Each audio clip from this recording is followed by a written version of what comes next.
Good morning, good evening, good afternoon, peeps. There's a lot in this video. Before we begin, thank you all so much for liking and subscribing, all of you that have, and of course those of you that have been here for a long time. I very, very much appreciate it. Right, there's a lot. We're going to talk about the Charities Commission conclusions, findings about Sentebale. We're going to talk about Invictus and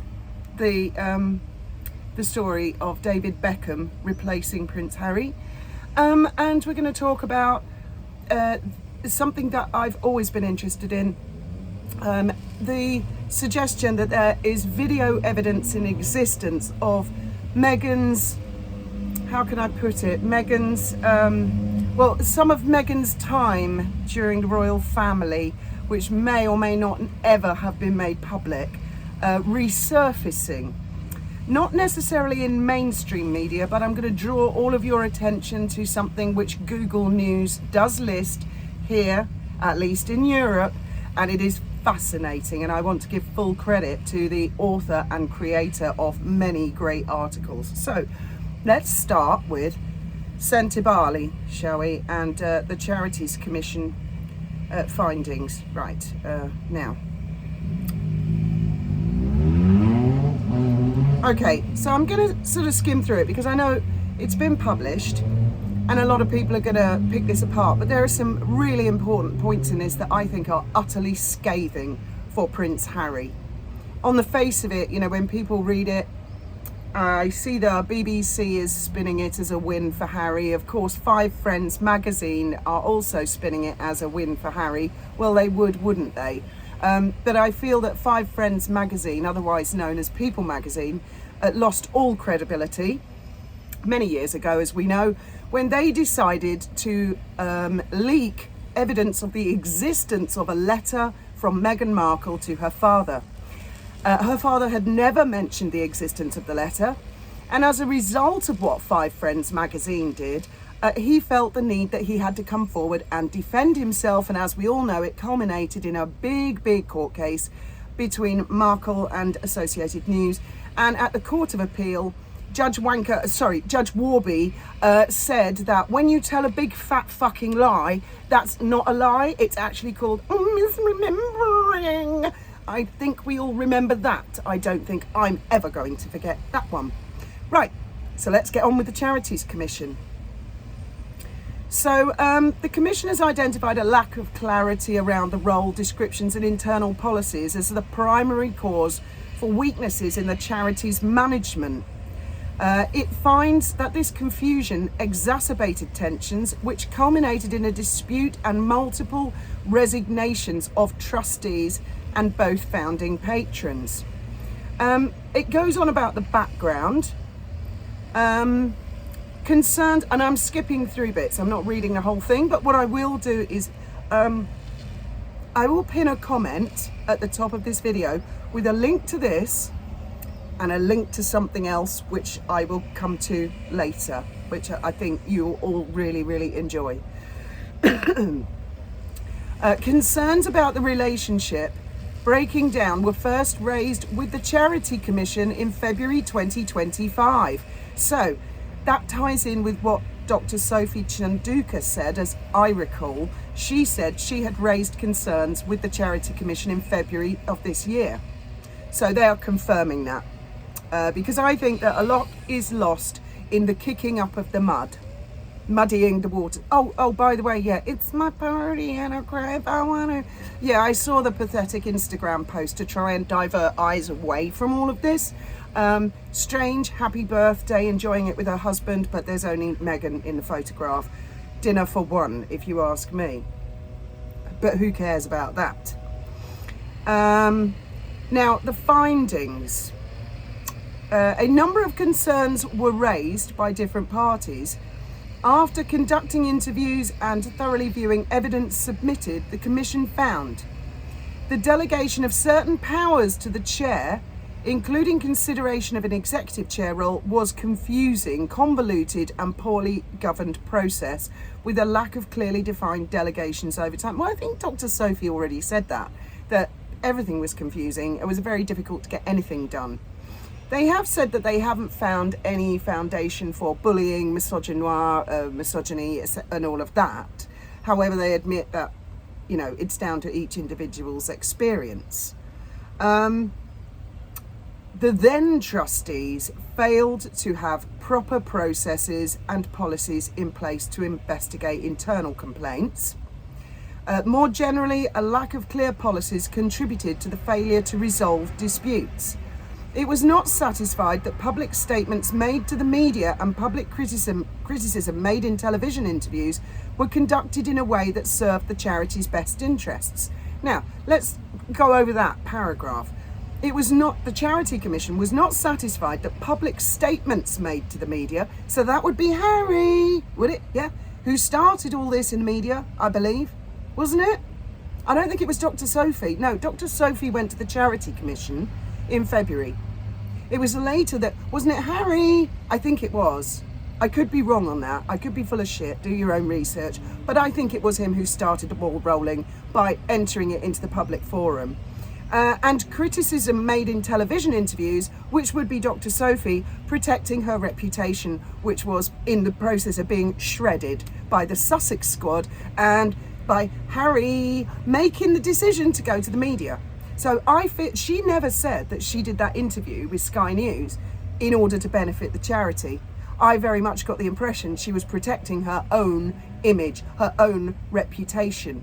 And I mean, like Thomas Markle, Five Friends magazine throw a load of shit in his face. Oh, he feels, I think I have a right to defend my position on this. Dr. Sophie, who went to the media first with Five Friends magazine? Oh, that's right. Well, we're not sure, are we? Five Friends, I suppose. Megan. I can't remember the name of the Five Friends, but that was the instance, wasn't it, with the letter? It wasn't Thomas Markle who went to the media first. No, it wasn't. And in this case of Sentebale, it wasn't Dr. Sophie who went to the media first, was it? No. But in both cases, Dr. Sophie and Thomas Markle Sr., they both felt the need. They had to go to the public and defend themselves. Because the royal family, it's all very well, never complain, never explain. But they are in a different position. So that approach works for them. It's a lot more difficult when you are elderly and you are on your own and you're out on a limb and you don't have resources and you don't have finances and you're attacked by a couple multi-millionaire members of the British royal family. Oh, sorry, no, not them. Five friends, that's right. Or if you are Dr. Sophie, a person who has a professional career, who may never work again if they don't defend their position. Yeah.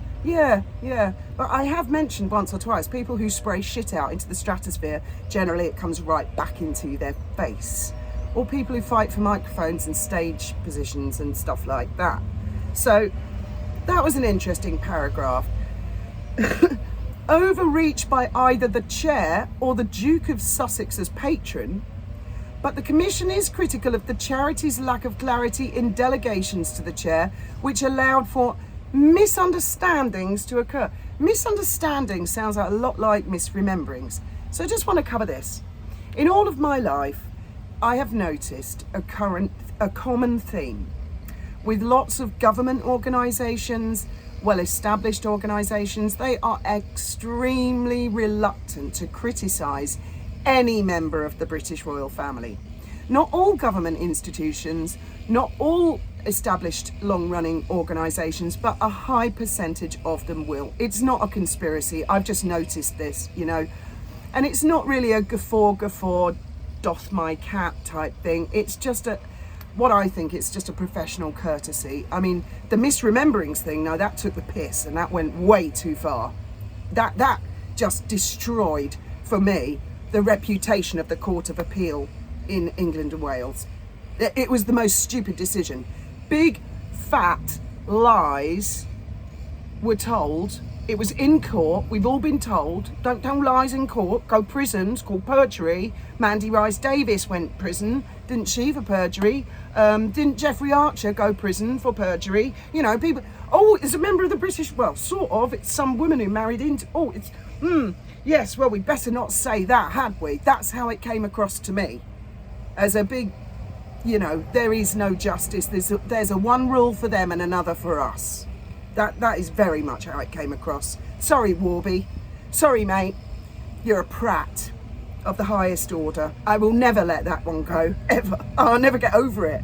I think it will probably end up in law books for law students in future reference. Bad decisions of the Court of Appeal.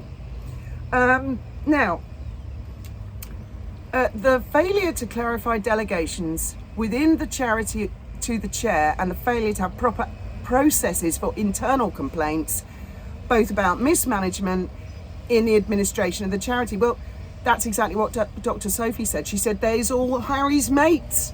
What can you do?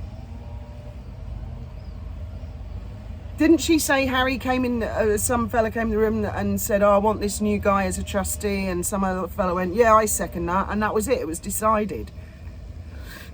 So I think the Charities Commission are backing her up quite a lot here, aren't they? But they're going about it a little bit pussyfooted. Separately, the Commission expects that in the future the charity should have a clearly defined patron role set out in writing. Ooh! Burn, Harry. I'll read that bit again. Separately, the Commission expects that in future the charity should have clearly defined patron role set out in writing. Of course, that would mean the patron would have to be able to read and write, or I suppose they could get a lawyer to read it out to them. Conclusions. The Commission assessment of the various accounts that have been provided is that all the charity's then trustees contributed to a missed opportunity to resolve the issue which led to the dispute. So they're laying the fault at the door of the then trustees who resigned, the past trustees, not the current trustees. And when they say missed opportunity, the other way of saying it is you fucked up. The trustees then fucked up. They didn't sort this out in private. The regulator observed that strategic and financial difficulties that had emerged for the charity following the COVID-19 pandemic contributed to tensions that arose. Right, wait a minute. So they're saying the charity got into financial difficulty because of COVID-19, right? Okay. So that's 2020 lockdown. Yeah, that happened in 2020. Some other shit happened in 2020 as well, didn't it? I think Dr. Sophie covered this. Didn't Harry and Meghan leave the royal family? Wasn't that 2020? Didn't Dr. Sophie say when Meghan started sticking her beak in, it was detrimental to the charity? So I don't know if the Charities Commission is laying the blame for the charity's difficulties on the virus, the worldwide epidemic, or pandemic, whatever you want to call it, or are they saying problems seem to start circa, round about the time the whole earth went into lockdown, Let's not use that word Megxit. We'll use the word COVID. Yeah, it was COVID era. It was around about then. It was a bit dodgy.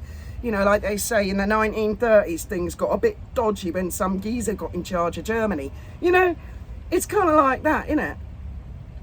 That's how I see it. It's a polite way of saying, yes, the problems started in 2020. Well, we don't want to say 2020 because a lot happened. Well, there was that COVID. That was a big thing. Let's say that. Let's say, yeah. Problems started round about then. Let's not mention the difficult Duchess, the dictator in high heels, who fought the stage and brought a Netflix crew and has been an absolute pain in the arse and destroyed Harry's life. Completely obliterated it at this stage, actually. Let's move on. The regulator urges trustees of all charities. Oh my God, every charity in the world now is in the shit because of Harry. If in disagreement, not to lose sight of the charity's best interests or the good work it does. Or who needs it? Oh, is that a little dig at Netflix?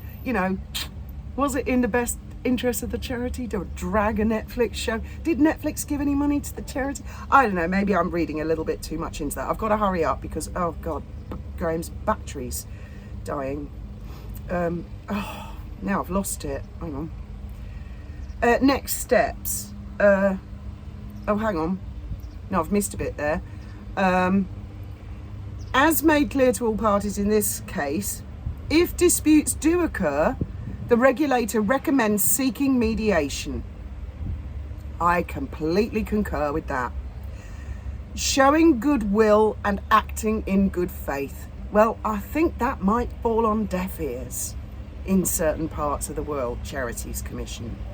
It also encourages all trustees to be mindful to channel their belief in the Charities mission in a constructive and collaborative way. Now, mediation and arbitration, I'm a great believer in, but that doesn't work with certain people. And you know what? I knew a lawyer years ago.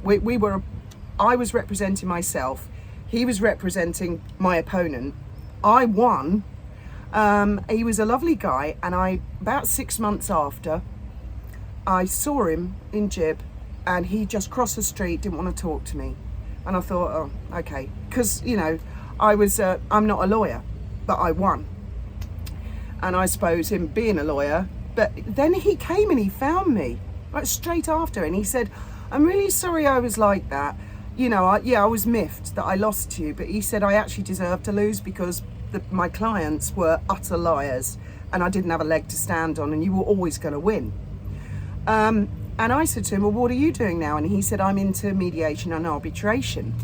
And I said, I think that's a brilliant idea. How's that work? And he said, unfortunately, the majority of people who end up doing it, they've already torn lumps out of each other. They come as a last resort, when actually they should come as a first resort. And I completely agree with him. And he is actually a fabulous lawyer. Right, let's carry on, because I've noticed a couple other things apart from the 2020 thing. The charity currently has validly appointed trustees to take over, so they're quite happy with what Dr. Sophie's doing now. Now there was another bit in here. Let's carry on. The Commission has issued a regulatory action plan setting out steps the current trustees need to take, including to implement an internal dispute policy. Excellent. Improve the charity's complaints and whistleblowing procedures. Well, they're totally backing up Dr. Sophie there, aren't they? I mean, it's there in black and white. I don't give a damn what the BBC or Five Friends magazine say. The link is going to be in the description. This is a public office. They have published this. So no matter what spin from a spider's web is put out there into the stratosphere, this is the meat in a sandwich. Improve the charity's complaints and whistleblowing procedures. And establish clearer processes for delegating authority on behalf of the charity. Now, Dr. Sophie, I think, was a trustee, then was she chairwoman? I don't know. But I mean, I think that's a dig at patrons. Don't stick your beak in. The regulatory action plan also sets out the importance of the trustees securing sufficient funding to enable the charity to deliver for its beneficiaries. The regulator is monitoring the charity's progress against the regulatory plan. Should it receive evidence that raises new regulatory concerns, it will assess this. Well, I don't suppose that's going to happen, is it? Then David Holdsworth, Chief Executive of the Charity Commission, said, passion for a cause is, it's the bedrock, volunteering and all that. He goes on to say, Sentebale's problems played out in the public eye. Well, who went to the media first? Enabling a damaging dispute to harm the charity's reputation. Now, what other situation did someone go public which damaged the monarchy's reputation? Oh, I can't remember. I need Judge Warby to help me remember. I'm misremembering. There was something that damaged the monarchy by some people going public to the media. I can't remember who they were now. Risk overshadowing its many achievements. Yeah, that happened to the monarchy as well. This mudslinging in public overshadowed the monarchy's achievements and the Commonwealth. and jeopardising the charity's ability to deliver for the very beneficiaries it was created to serve. This case highlights what can happen when there are gaps in governance and policies critical to charities' ability to deliver for their cause. As a result, we have issued the Charity and Regulatory Action Plan to make needed improvements. Moving forward, I urge all parties not to lose sight of those who rely on the charity's services. The current trustees must now make improvements and ensure the charity's focus is on delivering for them.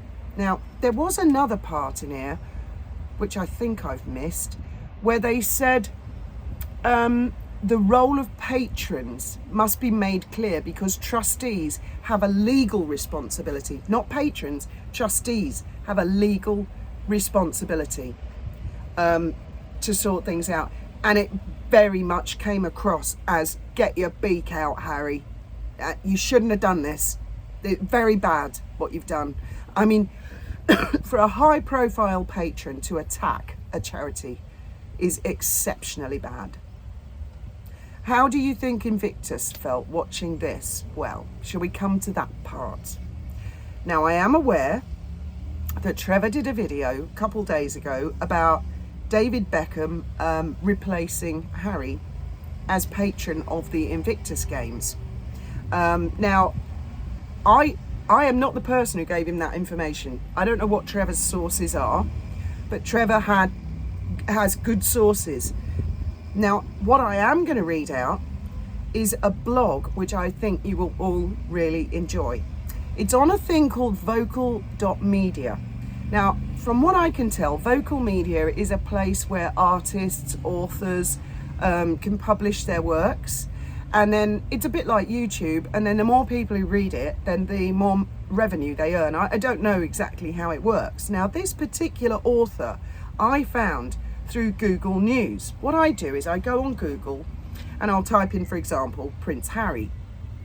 And at the top of Google, you've got images and you've got all and you've got books, and one of those options is news. Now, many years ago, I wanted to, I had a blog all about Gibraltar tourism and stuff, and I wanted to get my blog listed on Google News. Well, it's not that easy, I can tell you.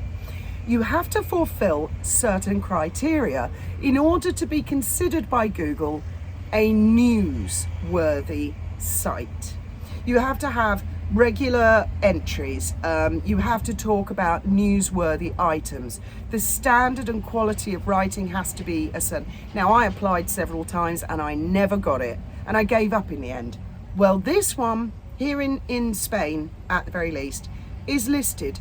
And I think that the author, because this is one of the authors on Vocal Media, they are called Life of Movie Stars.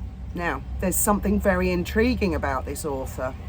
I'll read you this article, and I will read the full thing and pin the comments. I'm giving full credit to this author, and you tell me what you think, and I'm going to read out another one afterwards, which is about the existence of potential bullying videos from the palace from many years ago, and this is a persistent rumour. So let's start with the Invictus. From founder to forgotten, how David Beckham quietly replaced Prince Harry at Invictus. The Invictus Games make a major move, replacing Prince Harry with David Beckham, signalling not just a patron change, but a shift in legacy, loyalty, and leadership. This is a 3-day-old article, and I don't believe this is where Trevor got his story from, but I am going to back him up on this, because here in Europe, these news items are starting to come up. For nearly a decade, the Invictus Games were synonymous with Prince Harry. It was his brainchild. His proudest achievement after leaving the British Army and stepping away from frontline royal duties, a global sporting event that celebrated wounded veterans and their strength. Invictus symbolised a new kind of purpose for the once wild prince turned military advocate. But as 2026 approaches, the winds of change are unmistakable, Prince Harry is reportedly out, and stepping into his role, none other than David Beckham. Now, I'm going to put the caveat in, this could be a load of bullshit. Maybe Google News have listed this blog, for unknown reasons. I don't know. Yes, that David Beckham, the global football icon, philanthropist and longtime royal ally, has now been tapped as the new public face of the Games. A move insiders say Prince Harry didn't just dislike, he's furious about it. Now, if this is true, that's it. He's literally lost everything, hasn't he? He's lost family, he's lost friends, he's lost position, he's lost prestige, he's lost respect, he's lost Sentebale, if he's lost Invictus. That this now, to me, clearer than ever, is why he's gone to see what he considers his second mum in, was it Botswana, to say, what the fuck's going wrong with my life? Well, it might be who you married. She's done a lot of damage. You might want to rethink that one. You might want to make an announcement. Just dump the bitch. Just release a statement. It is with great sadness that the Duke of Sussex announces, or the Duke and Duchess of Sussex announce their separation. You might want to just bite the bullet, Harry, and get it over and done with. That's my opinion, if this is true. According to those sources and royal commentators, and let's not forget, this is listed on Google News, and they're very fussy about who they list. So according to sources and royal commentators, the Invictus leadership has made the bold but calculated decision to replace Harry with Beckham, citing concerns over Harry's public image, personal controversies, and the increasingly heavy baggage tied to his name. While the Games were meant to celebrate resilience and unity, they had slowly become entangled in the personal drama of their founder. Interesting, this was published a few days before the Charities Commission report came out. I dare say all parties were furnished with that report before it was made public. I would have thought that'd be a courtesy, so, At first glance, this switch may seem like mere branding pivot, but for those who followed Harry's post-royal journey, this feels more like a reckoning. For years, Harry clung to Invictus as proof that he could thrive outside the institution he left behind. It was his claim to moral ground, his symbol of continuity amid chaos. While media deals collapsed and his royal relationship eroded, Invictus remained his crown jewel. Not anymore. Behind the scenes, sources say David Beckham has been quietly supportive of the Games for some time. He attended events, met with veterans, and engaged without spectacle. His support has always been genuine and crucially uncomplicated. That's something the Games desperately need as they seek to rebuild trust and focus public attention back on the veterans, not the headlines. The tipping point, it seems, was not just Harry's controversial memoir or Netflix deals, but the accumulation of media noise around him. Leaked texts, allegations of entitlement, rumours of internal friction, and lingering tensions with former friends, including the Beckhams. Their friendship, once warm, had soured after reports emerged that Meghan Markle suspected Victoria Beckham of leaking stories to the press, an accusation that reportedly left David deeply offended. The rift widened and their once cordial relationship dissolved into silence. Well, it wasn't the only one, was it? It was pretty much every single one of Harry's friends, members of family, members of the public, just Sentebale, just like fucking everybody. Everybody.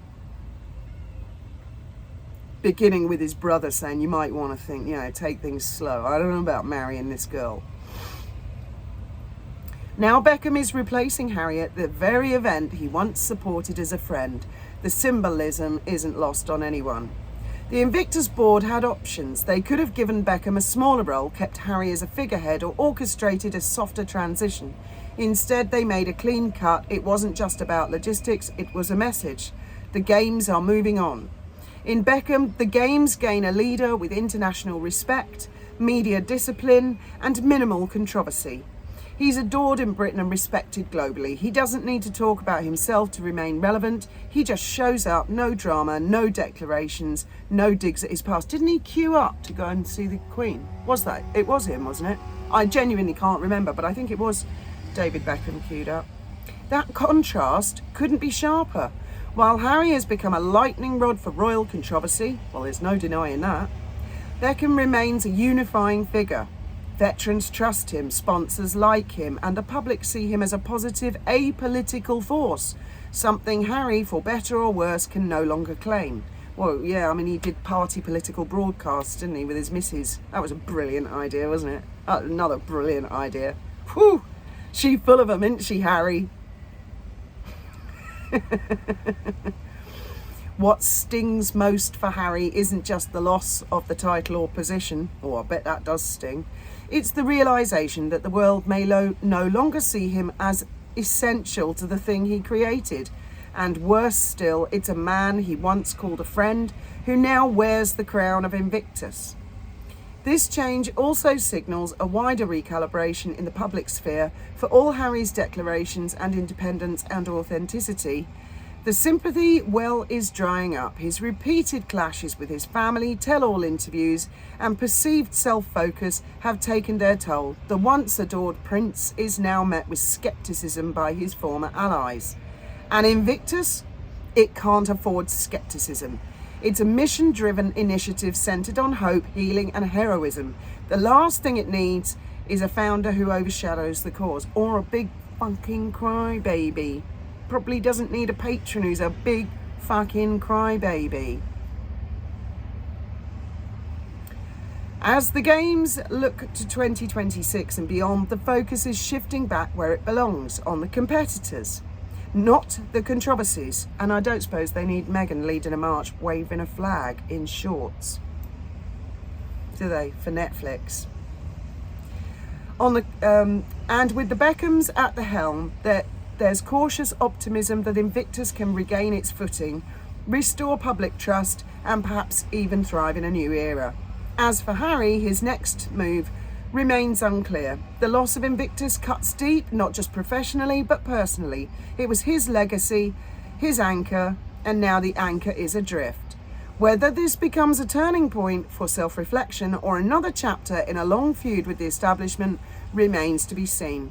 But one thing is certain, the games will go on with or without him. Well, that's the style of writing of this person. I mean, yeah, Invictus is obviously about people overcoming personal struggle, physical disabilities, physical injuries, the emotional scars, that picking themselves up, not only in getting on with life, but I mean, becoming champions and competing. Do you really think they need, I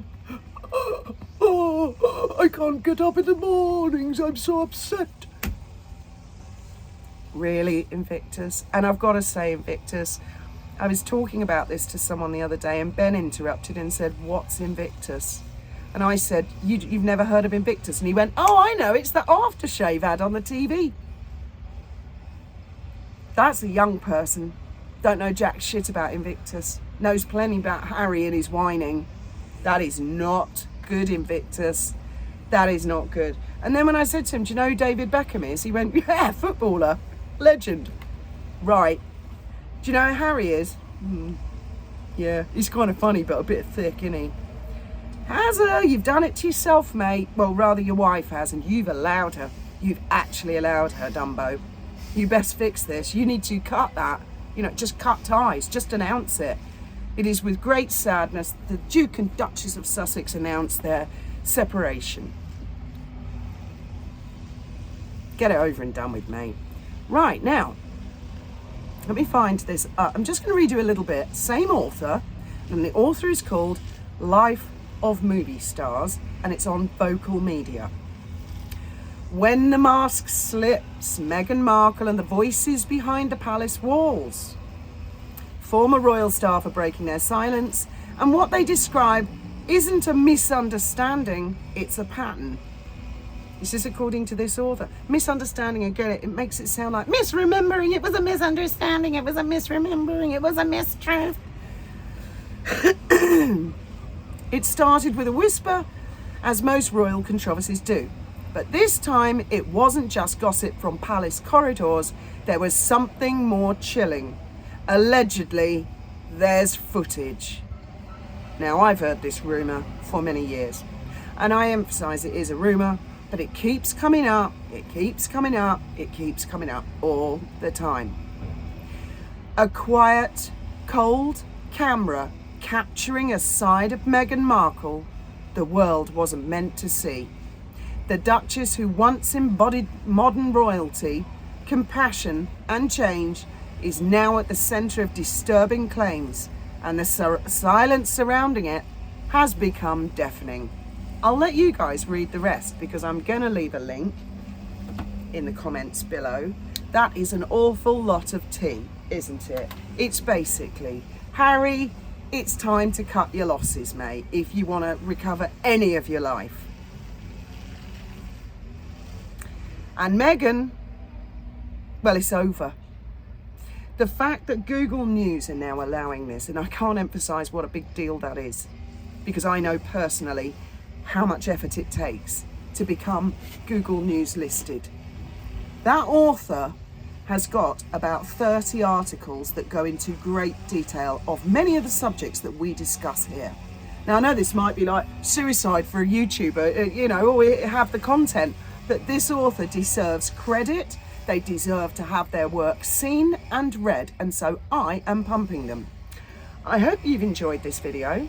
Lots of thoughts and opinions. Feel free, go read the Charities Commission report, and don't forget to read between the lines, because especially for people who don't sort of understand British, right, there's not British, that's probably not the right way to put it. It's like my Graham used to call it Southern speak, because he was from Liverpool and I'm from Sussex. And my mother would say something to him like, would you like a placemat? And he said, that's a polite way of saying, I'm going to damage your table, isn't it? And she'd go, and he's like, I'm cottoning on to this. I'm starting to learn that when you polite people say something, you might not be actually trying to be, you might be saying, can you please stop doing it? And I'm learning this hidden code. The Charities Commission have written that very much in that way.